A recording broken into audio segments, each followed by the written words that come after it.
Hey yogi friends, Kit Kat here. Welcome to Introduction to Breath and Yoga, your guide to getting on the rubber rectangle. Today we are going to look at bend, so all the bendy stuff. And these are the things that we traditionally perceive to be yoga. And I think quite often today, as a result of social media, Facebook, Instagram, and our digital landscape, we quite often have the idea that yoga is for super bendy, stretchy, flexible people that can do the splits and hold their leg behind their head and get into these crazy contortionist poses. To be quite honest, if I look at that, I think, well, what am I? Like, I'm not doing yoga because I can't do that. But life in yoga has taught me something a little bit different to that. And it's not to say that those people in those shapes aren't doing yoga or their variation of yoga. See, yoga actually means union. It means to yoke. It comes from that Sanskrit word yuj, meaning to yoke. So it's really about finding a balance or bringing and blending together all the things or the aspects of the self within this life. So you could say that that's a blending of spiritual, physical, and mental. It could be the yoke or the union between your big toe and your thong. So it's whatever that means on any specific day to you. And so if those people are finding, and quite often they will have to in order to get into some of those positions or those shapes, be in this moving meditation so that they can bring their body into those shapes. So is there an aspect of yoga in there? Is it what yoga was meant to be or designed, you know, in the grand scheme of things for that specific outcome? Possibly not. But we're going to get a little bit into the history of that and why we see that evolution today. So this is the Breathe, Bend, Sit PDF book, which I've had printed today. A little bit pleased with myself, quite liking that. So if you reading through the PDF, you can just take that, pop it out to your local printer and they'll whip one of those up for you so that you always have those notes on hand. Otherwise, traditional printing right here.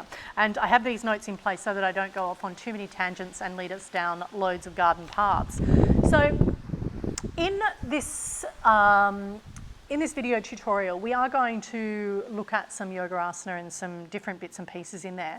But there's another video after this that actually covers the Sanskrit names and the actual shapes. And so I probably won't cover that in this particular video, but in a separate video. So that if you need to refer back to that at any particular time, you've got that content in a separate video without having to go through all of the history of yoga.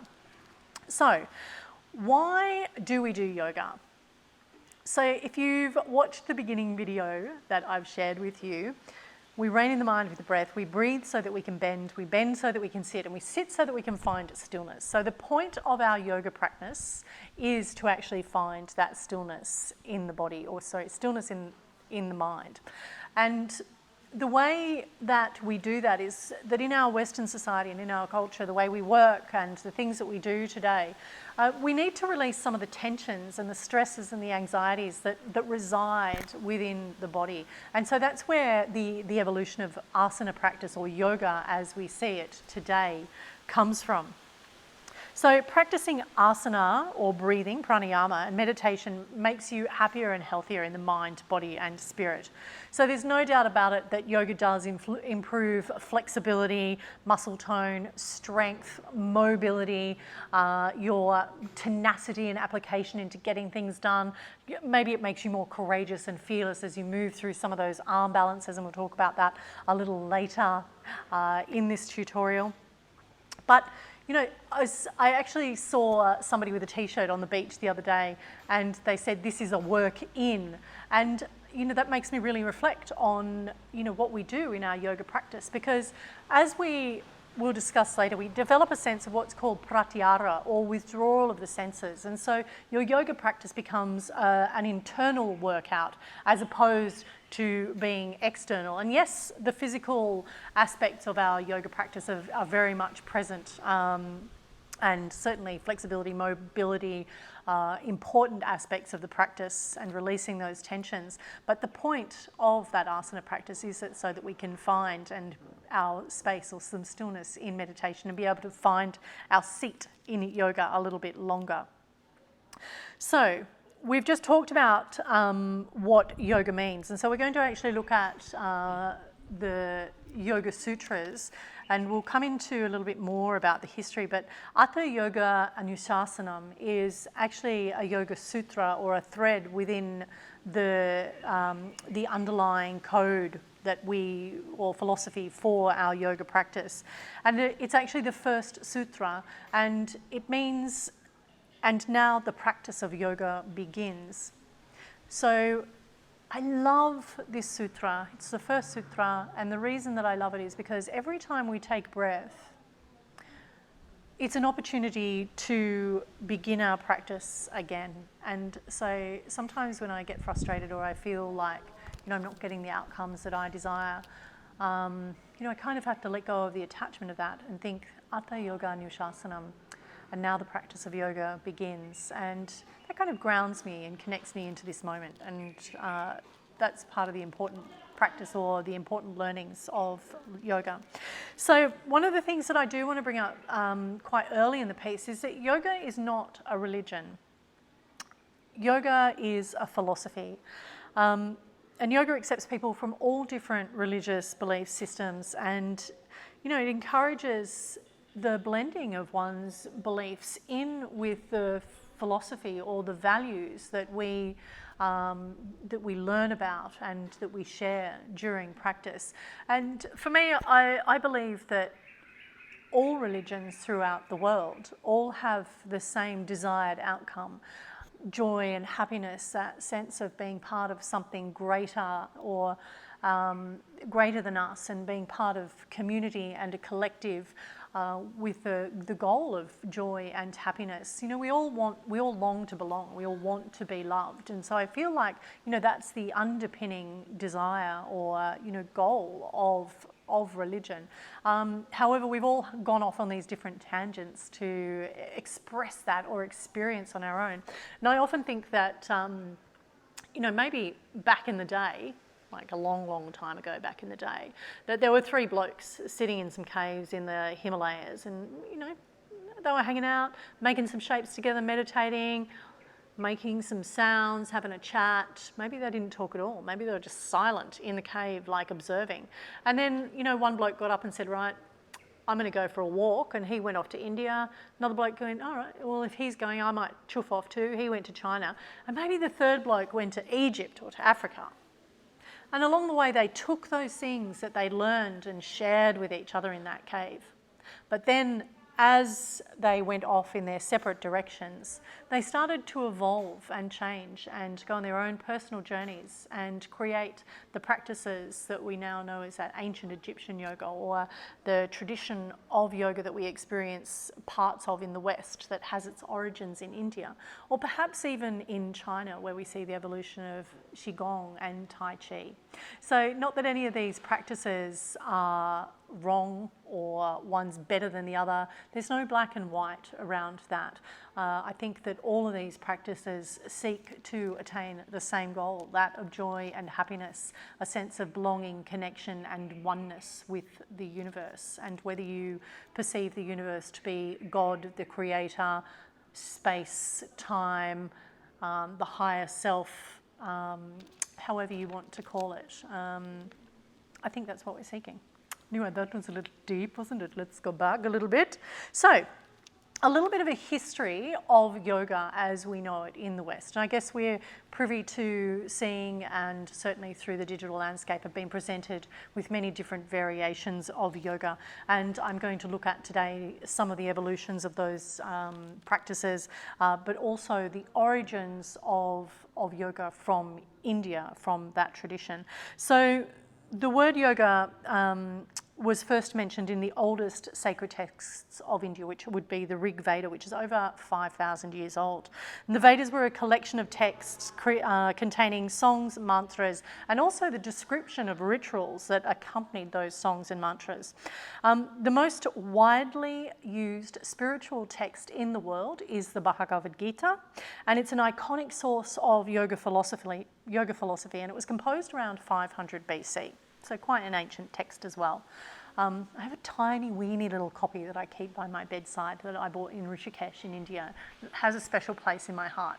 I think because I wear glasses though, I really need a magnifying glass to get at that text. So I have a larger copy as well. The earliest incarnation of yoga was a mishmash of various ideas, beliefs and techniques that quite often conflicted each other. So even in the ancient or earliest evolutions of what we know as yoga today, there was still discussion and room for alternate methods or thoughts. And so today we have this idea that if it's my way or the highway, and we have this cancel culture that's happening, and that, you know, that's not right, this is wrong. So we need a little bit more of this and that, as opposed to this or that. That divisiveness really has no place in the world today. It cancels out, you know, the way that it cancels out discussion and our ability to evolve and learn. And the way that we discuss, or the way that we learn things, is by discussion. You know, having an open conversation about our ideas, and then listening to somebody else's ideas or a different perspective, and that allows us to learn and evolve. We only sit in our truth in this very moment of time, and that truth is our truth right at this very moment of time. And that truth only changes when we learn something new and shift our own paradigm, or change the information that we have in our head, getting a different or fresh perspective. And I often relate to it like this, that, you know, there was Thomas Edison who invented the light bulb, some bloke that invented the fluorescent light, another one invented the candle, and another guy thought solar was the way to go. Now, all of those guys had the same outcome. They all wanted to be able to illuminate the darkness, so to bring light into the nighttime, so that, you know, they could extend their work periods, or their, you know, just their evening hours into those later parts of the day. But I bet if they came together and had a discussion right now, like, they would all be so excited to hear each other's outcomes, all wanted the same goal, but all went on really different journeys to achieve that outcome, because they had different visions for what they wanted. Even though it was all about illumination and being able to see in the dark, they all have different visions of how they were going to achieve that outcome, or what that end goal looked like for them. So, you know, that's just a little analogy that I use. And so I think one of the things that we need to do is not cancel people out when we don't like what their points of view are, but be a little bit more open-minded to have or enter into those discussions, and also not be afraid of putting forward your values or your ideas or your thoughts, and entering into that discussion. This is how we learn and grow, folks. So, next up on the list is the Upanishads, which is derived from the Vedas, that original text, and then Patanjali's Yoga Sutras, which I mentioned earlier when we spoke about Atha Yoga Anushasanam, and now the practice of yoga begins. So the Patanjali's Yoga Sutras were derived from this, and it was actually the first systematic presentation of how or what a yoga practice looks like.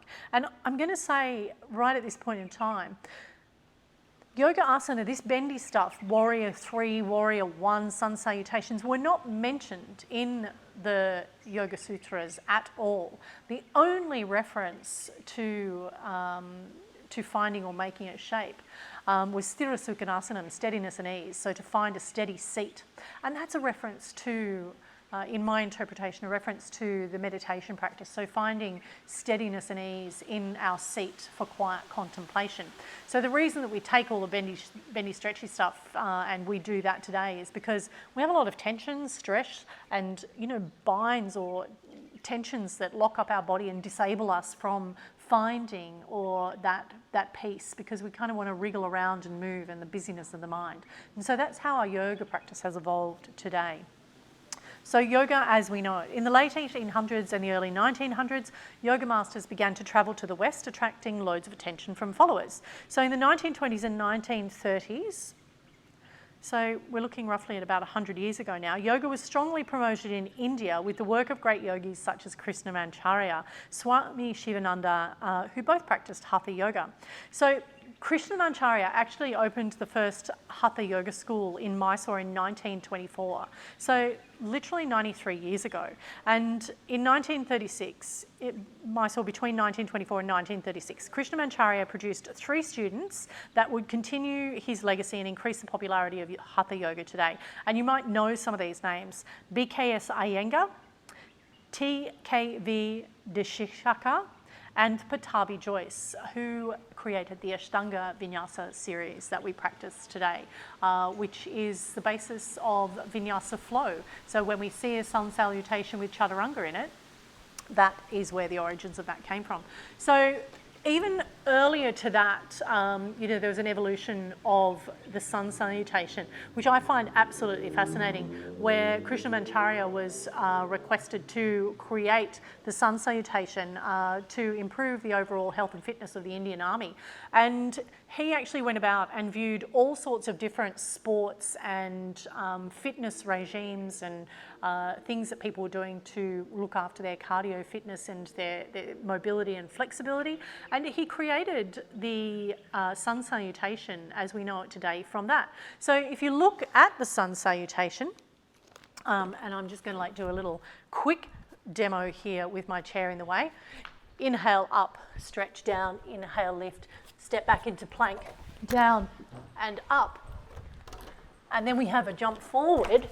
You could actually say that that looks like a burpee, which is, so there's elements of that from different fitness styles that have made their way into yoga. So this is where I think to myself, we just cannot be too dogmatic about what we call yoga. So people that go, this isn't yoga, that's not yoga, that's cultural appropriation of something. How do they think the sun salutation evolved in the first place? I don't think it's, I think when we look at the cultural appropriation of yoga, which is an entirely crazy subject matter all of its own, I'm not going to actually talk about that right now because I'll go on a massive deviation here. If you want to learn more about cultural appropriation of yoga, I actually have written 2 blogs, and those blogs are picked up by Elephant Journal, and one got an editor's pick, and the second follow-up blog to that also very, very interesting to read. We'll give you a little bit of an insight into cultural appropriation and my perspective or my views on that. And you can view both of those blogs on Perfectly Imperfect Yogis website, www. Anyway, so let's get back to our introduction to yoga here with my little distraction with that demonstration of sun salutation, which we'll go into in a little bit more detail in our next tutorial.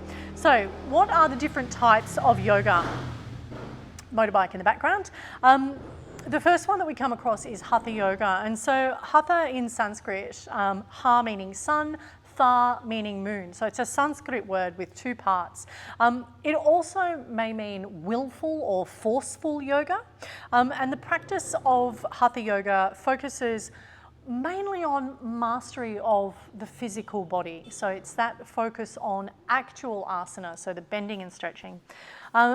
Ashtanga, so this is our connection now to breath. So emphasizing the breath, and a lot of the times through Ashtanga practice, there's a connection of the Ujjayi breath, which we'll come to in a moment, and it's the linking of movement to breath. And this is what elevates yoga asana from mere exercise into something very powerful and transformative. As we let go of all the distractions out here, anchor into our body with our breath, and we start to move once we become familiar with the shapes through that Ashtanga practice, that we're able to move into a more meditative flow.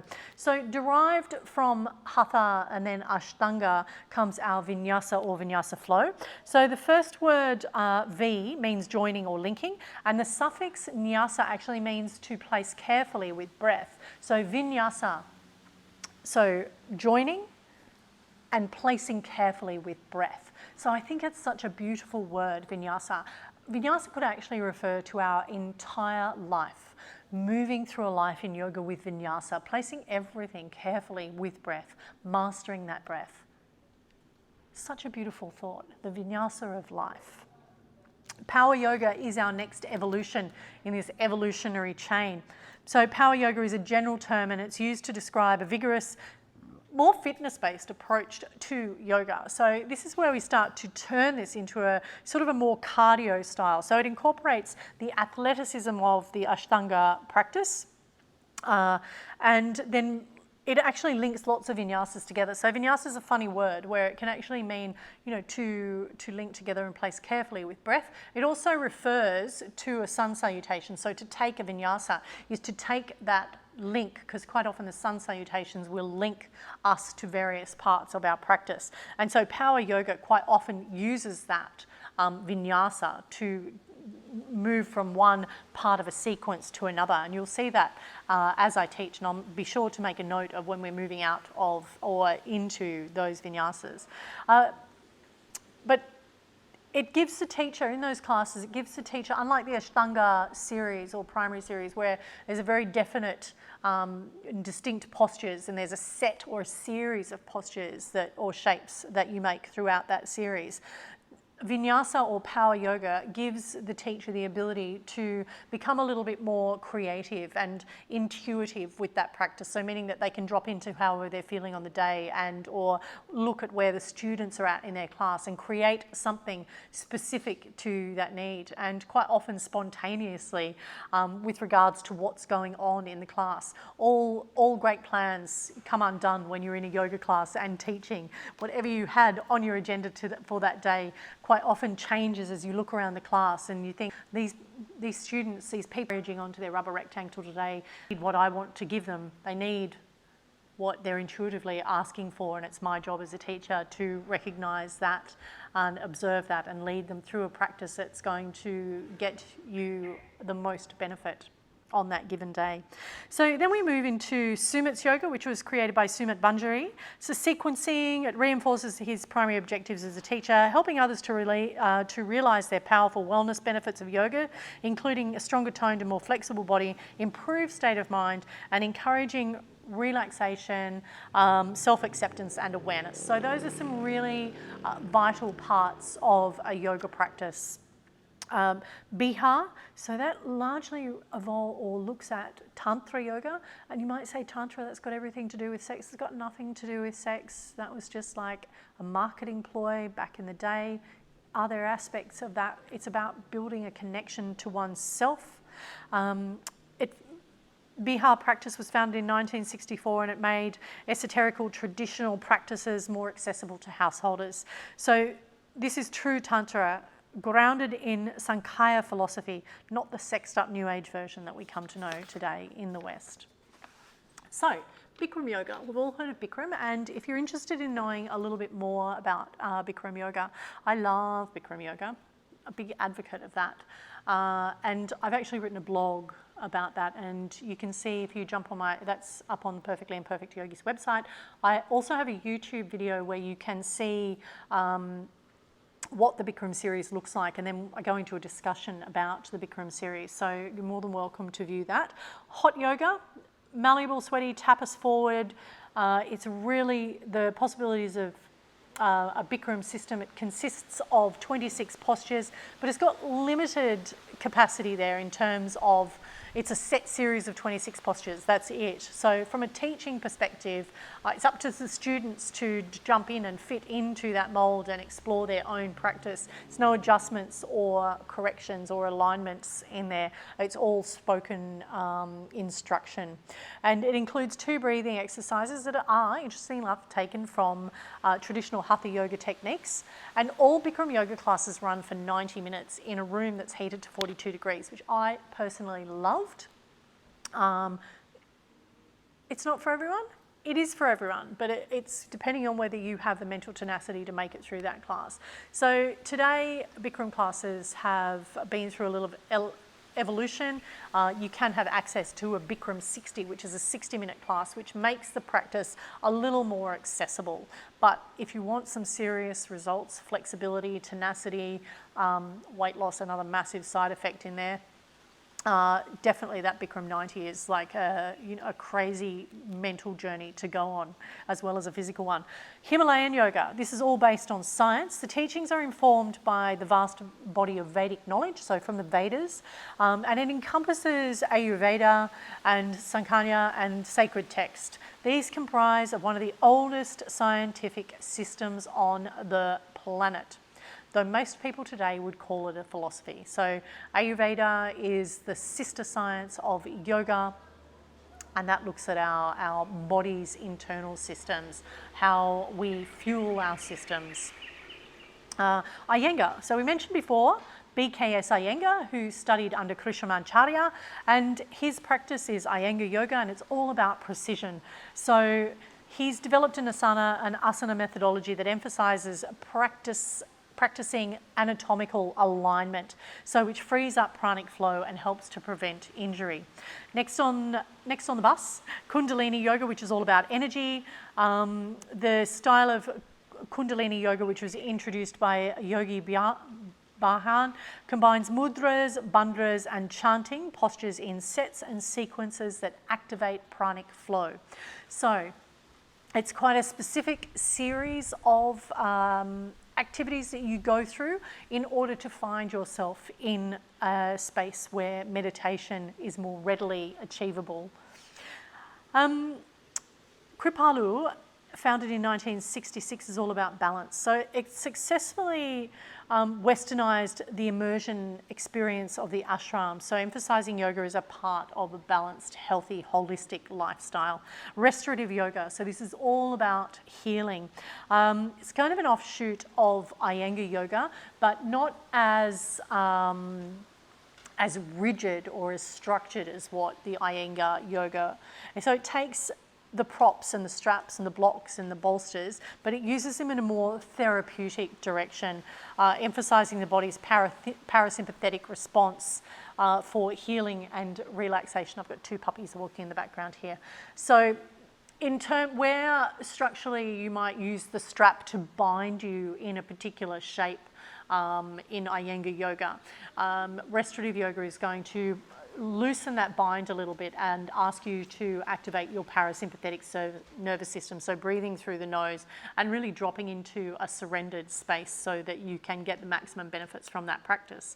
Yin yoga, beautiful practice. We're going to do a yin practice along the way through this program, is a grounded surrender. So it's about receptivity and patience. Long, deep holds of yin yoga cultivate this persistence and equanimity. So this body-brain connection, or body and breath, finding yourself surrendering in to that practice. And it targets the fascia, or that connective tissues, and the subtle energy channels known as meridians, which we've derived or come from Chinese medicine. And so these are kind of close to or similar to how we would describe the nadis of yoga. So there's 72,000 nadis, or energy points, that we know in yoga, and also the science of Ayurveda. So chakra yoga, this is a yoga practice that combines various aspects of other yoga traditions to activate the energy centers along the spine, known as chakras. We've got 7 of them. We do this style of yoga and to open the chakras, and this type of yoga asks us to employ the chakras and employ the asanas that are specific to those areas of the body in meditation, pranayama, your breathing exercises, and certainly in mantra and chanting. So, yoga every day. One of the things that I think is that yoga doesn't get better. When we do yoga, our life doesn't get better. We actually get better at doing life. So it's not about getting better at doing yoga or yoga asana, or it is about getting better at breathing, I'm not going to lie. Getting better at breathing is super important. But it's about bringing the practice of yoga into your life and looking at it from a more holistic perspective, as opposed to something that you just go and do for an hour. So this brings us to the next topic of conversation, which is around some of the more traditional aspects and what do they mean and how do we integrate them into our practice today. So in the breath video yesterday, I talked a little bit about Omkar, or chanting, and that experience of bringing that word, or that beautiful Sanskrit mantra, that first sound of the universe, Om, into your practice. And you may hear Om chanted at the beginning of practice. You may hear 3 Oms chanted at the end of practice, followed by Shanti, Shanti, Shanti, peace, peace, and more peace. Om is a sacred sound. It's a spiritual symbol, and it's often chanted at the beginning and end of your practice to open up the practice, and then also to seal that practice, the juiciness that you've created in that practice at the end. It's like pressing reset and centering yourself for that practice. So I know it might feel a little bit weird at first. Like, I was like, I'm not going to do that when I first heard it done in a class. I'm too cool for school, I'm not going to do that one.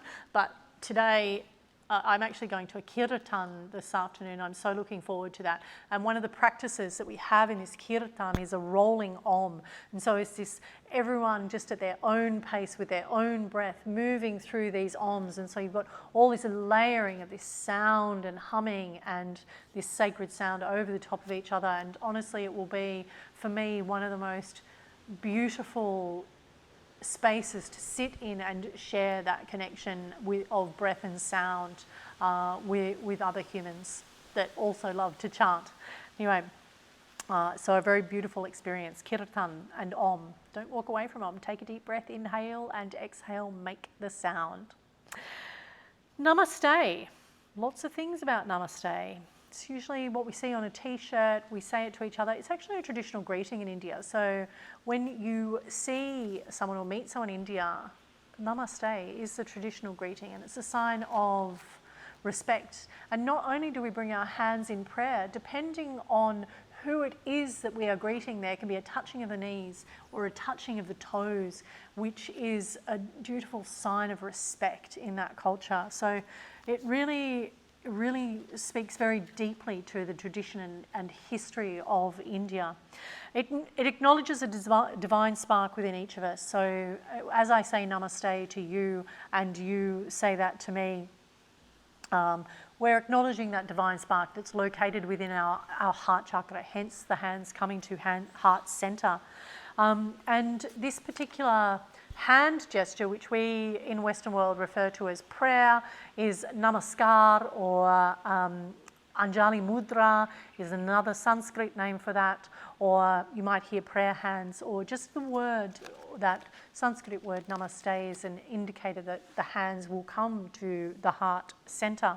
And it's interesting that so many religious traditions actually use this particular mudra, or this greeting. And if you think about the word Amen, Om, Om, Amen, such similarity between those two things, right? So, as I said before, we're all connected and we're all after the same thing. We just have a different way of expressing and exploring how we get there. Why do we set an intention before class? So setting an intention is a way of carrying that intention with us as we practice. So what is an intention? It's something that we, paper's blowing off there, something that we say to ourselves that's going to remain with us through our practice. And it could be a positive affirmation, it could be something about us finding our tenacity or flow during class, it could be about remaining present in the moment. And quite often that intention that we set during class is something that we flow into as we go from our yoga mat into our real life. So it can be really, really beautiful. Things like, I am happy, I am strong, I am healthy, wealthy, full of wisdom, I'm calm, all of these things. And we put them in present or past tense or present tense so that we can, as though we've already achieved the outcome. So we're going to move on a little bit into things, like I guess more of the physical aspects of our yoga practice. So your yoga mat becomes your best friend. So right now, I actually travel with 3 yoga mats. Here in Bali, I have 3, and then I have a number of others for classes here. And I invest in pretty good mats because I think that they're important. I have one that I travel with, and it's literally a millimetre thin, and it's a really beautiful mat, and it's my personal practice space, and I don't let anyone else onto that mat. It contains my energy, my sweat, my tears, and that mat has travelled around the world with me. So it's become my yoga buddy, you know. And I know when I jump on that mat that I've created this space for me to engage in that ritual of my practice. But investing in a yoga mat is a really great idea if you're going to continue through the practice, which I hope that I can encourage you to continue through the practice. But, you know, we don't always actually need a yoga mat. You can practice on the grass. I quite often practice on this wooden floor, particularly handstanding and some other different things that I engage in. I have actually a small mat that I use for handstanding, which was actually an old mat that I cut up into different segments so that I could continue to use that. Yeah, so there's also nothing wrong with as a beginner yogi, purchasing a cheaper, less expensive mat. But I think that this is a point where I would encourage you to look at sustainability. So where does the mat come from? Where are its origins? What's it made out of? So if I just grab this mat here, this mat is made from recycled rubber, and then it's got jute in it. So I feel like that mat has a little bit of me and my ethics in there around sustainability and recycling. And there are so many wonderful mats. And if you see a mat in the class that you like, ask the person where they got it from and ask them if you can touch it. Don't jump on someone else's yoga mat because it's their personal space, but certainly open up a conversation with somebody if there's a mat that you really, really like when you see, if you see something in class or if you see something online, send them a message. Everyone's really happy to talk about where they got their mats from. Open the conversation. It's as easy as that. So because there's some tears and some sweat that goes into your yoga mat. It really does require cleaning. You can buy numerous yoga mat cleaners, or you can make your own with a little bit of essential oil from a lavender. You might have a little bit of coconut oil there as well, tiny little bit, maybe some soap and some water, and I shake that up. The soap just acts as I'm going to forget the word, I want to say humectant, but it disperses the oil through the water so that when you just give it a quick shake, that oil comes out, and that lavender and lemongrass provides a little bit of disinfectant, or tea tree you can put in there as well. Do something that smells nice. Maybe you want to put a little bit of frankincense or ginger in there so it feels like a little bit warming as you get on mat. So we have spent a lot of time talking about breath, and before I move into talking about breath, there's a really key ingredient before we start looking at our breath and moving on to our rubber rectangles. I try not to eat for about 2 to 3 hours before my practice, and the reason being is that, I know some people that do eat. I used to have a student, and she would say to me, I've just had steak and 3 veg, and I'd go, I just don't even know how you can be in class right now. Because I was like, I haven't eaten for 3 hours, because I know the amount of energy that I put into my practice and doing all the bending. And if you're, lifting up and bending down, then you've got a tummy full of food that you haven't yet eliminated from your stomach and digestive tract and your bowels. It's actually going to make you heavier. How much weight do you lose when you do a poo, right? It's going to make you heavier. You're going to feel like there's stuff still sitting in the stomach, and it might make you a little sluggish in practice.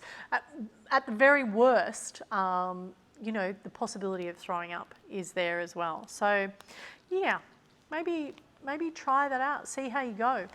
Further to that, I actually don't drink when I'm practicing either, because I build heat in my body, so tapas, and I want to maintain that heat or that tapas, so that I can stay in that meditative state. And I view water my personal practice, and I would certainly, I'll encourage other yogis not to drink during practice, but I'm not going to tell you not to, because sometimes people need to rehydrate, and I'm respectful of that.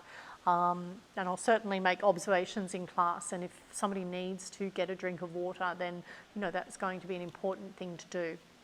But for me, I don't, because drinking that water actually also douses that flame, that tapas. And it's a distraction from the meditative state that I've created while I'm moving, breathing, bending and sitting. So we've talked a lot about breath, so I'm not going to delve too deeply into breath in this particular segment, to say that when you move through your yoga practice, the basic rule of thumb is as you grow bigger, it's the opportunity to inhale and take in fresh air. And as you create smaller shapes, that's your opportunity to exhale and allow yourself to come smaller. So you can think about a balloon. Inhale, expansion, exhale, contraction.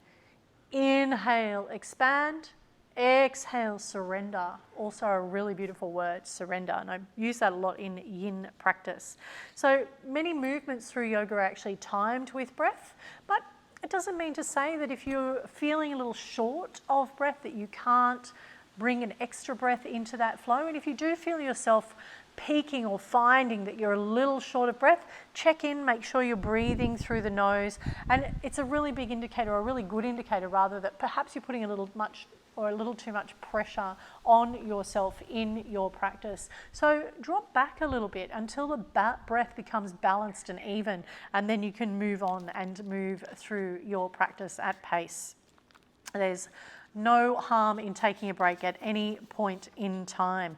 So it's really easy to bring our culture's competitiveness, and Bikram was a great example of this. And certainly when I used to teach aerobics, I taught for 15 years. There's an aspect of competitiveness in that, exampled by the fact that I actually competed in aerobics for 3 years at a state level. So super competitive. And I think by virtue of society, our digital landscape, competitive sports in school, always wanting to achieve the best, parents driving those sort of outcomes as well.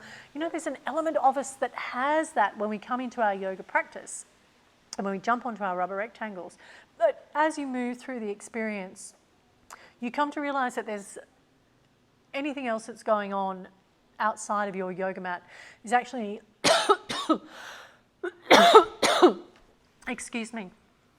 is actually not relative to the outcomes of your practice on your yoga mat. So it becomes very much a personal practice and a personal experience. And this is something that you start to learn over time. Your first few practices might be about really tuning in and listening to what's happening or looking around, and hopefully as we move through this training, some of these tutorials will give you the confidence to know what to do when you hear some of those Sanskrit terms come up, or hear some of those instructions like take vinyasa.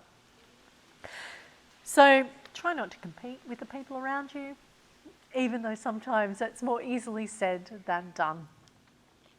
So Drishti, what is Drishti? Drishti is our gaze. So it's where we take our focus. It's the yogic focus, or the yogic practice of establishing a focused gaze. And if you find yourself, and particularly in light of that competitive nature of our practice, one of the things that we can do is to draw our attention or find our gaze to be focused somewhere.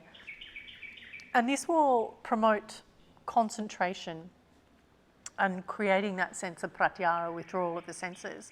It also super helps when you're balancing. So one of the phrases that I use is steady gaze, steady balance. So when you're going into a balance, whatever that balance might be, using the end of your yoga mat, which is usually about 2 feet in front of you from where you're balancing, crow pose, which we'll get to, gazing forward onto the floor, or you might even pick a point on the wall behind you. Plenty of lovely points on my wall when I'm practicing. So it's important actually to find that balance between being really super present and also finding that aspect of surrender in yoga.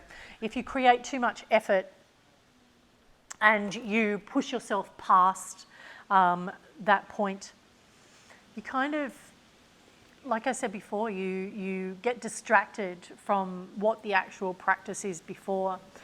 And this is where we get caught up in ego. And it's true too, if you don't put enough energy and effort in, you just kind of go, oh, I'm here, and you kind of just flop through the practice.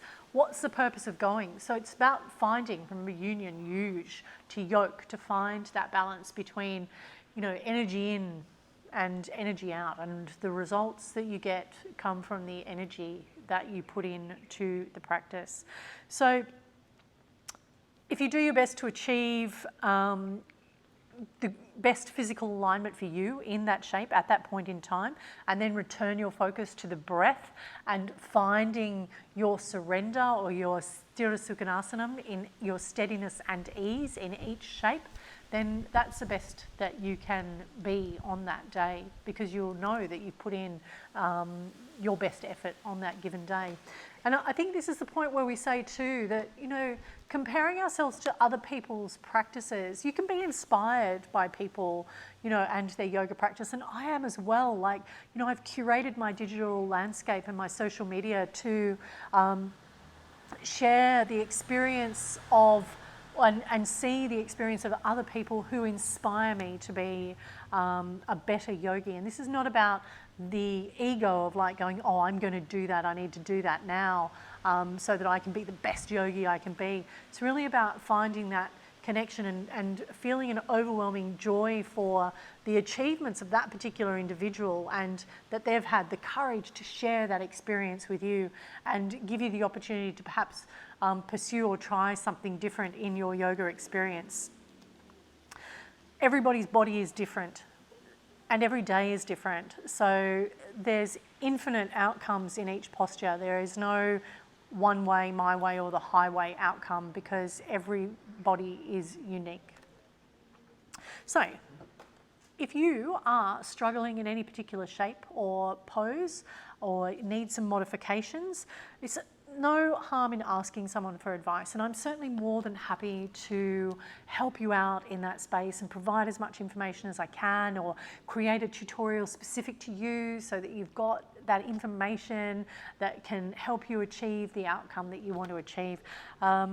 If a teacher also, and me, if I say something that's confusing or unclear, which I hope that I don't, but I do talk a lot, so it's entirely possible, ask for clarification. And with me, I'm an email or a DM away from answering that question. And if you're in collective practice, don't be too scared to go and ask the question, because chances are, if you're asking that question, there's probably other people that are practicing that have asked that exact same question too. Be kind to you. So this is a really important thing. Ahimsa is one of our 8 limbs of yoga, and it's around being kind. It actually means, ahimsa means non-violence. So not speaking badly to oneself, not speaking badly or cruelly to other people, no acts of physical violence to others or to yourself or to animals for that matter. I'm pointing to my left here because there's animals sitting to my left, just dogs. So really it's about listening to your self-talk.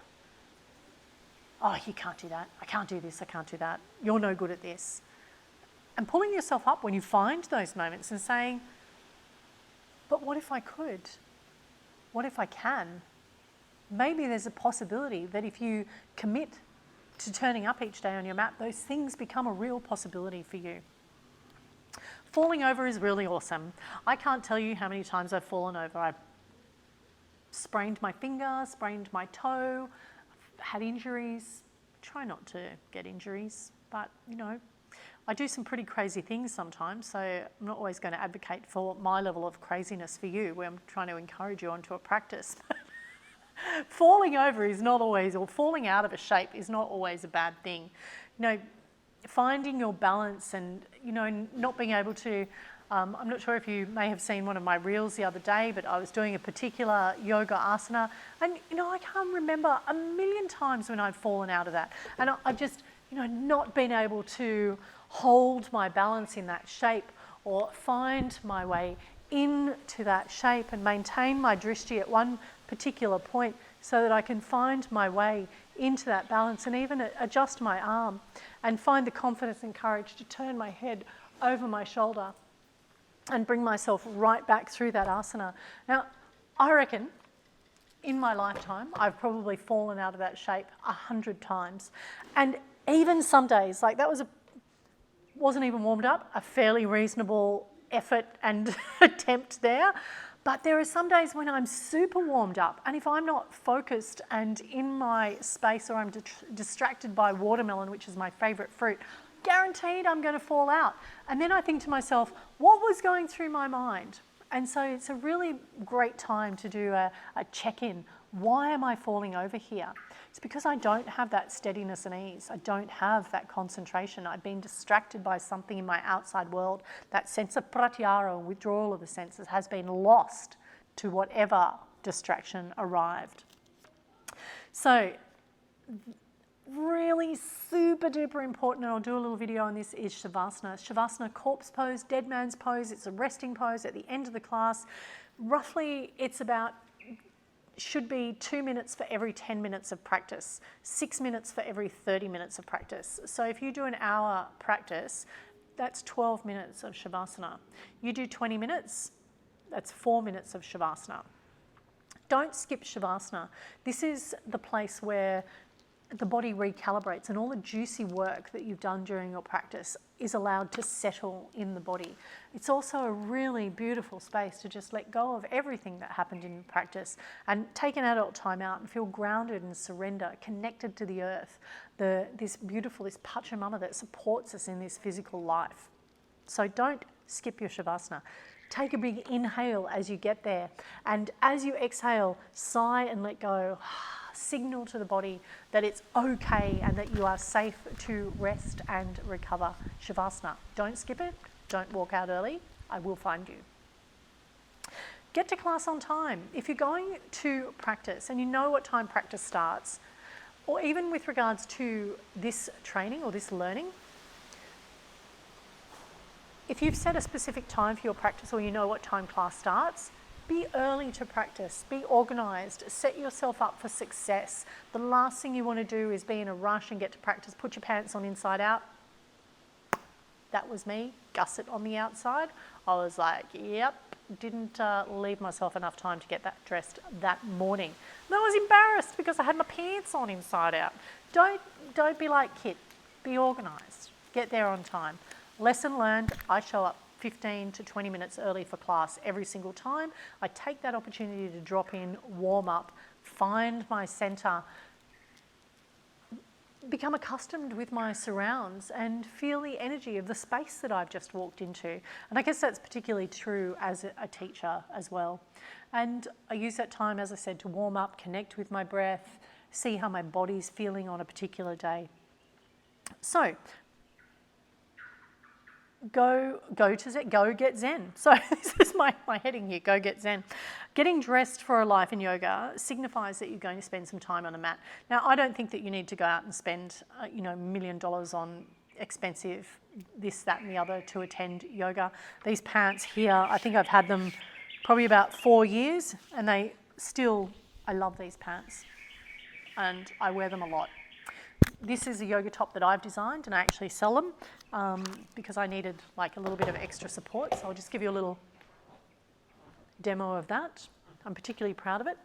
And also it's reversible. But if you've got a little bit more up top here, you want a little bit more support, right? So that's why I designed that.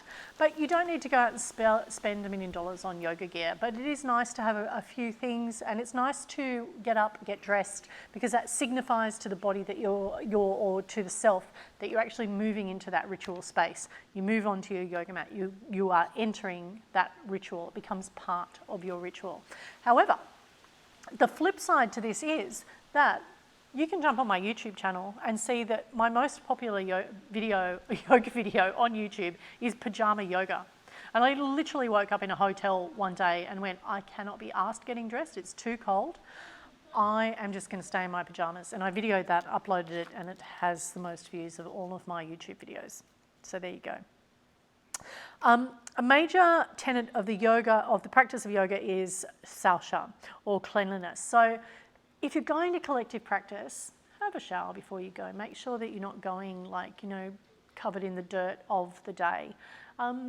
Make that part of your ritual. And if you are going to collective practice and you're in a confined space, be kind to your fellow yogis. Don't use or wear super strong perfume or body oils or spray deodorants. Do wear deodorant if you would like. I think that that's a really nice thing to do.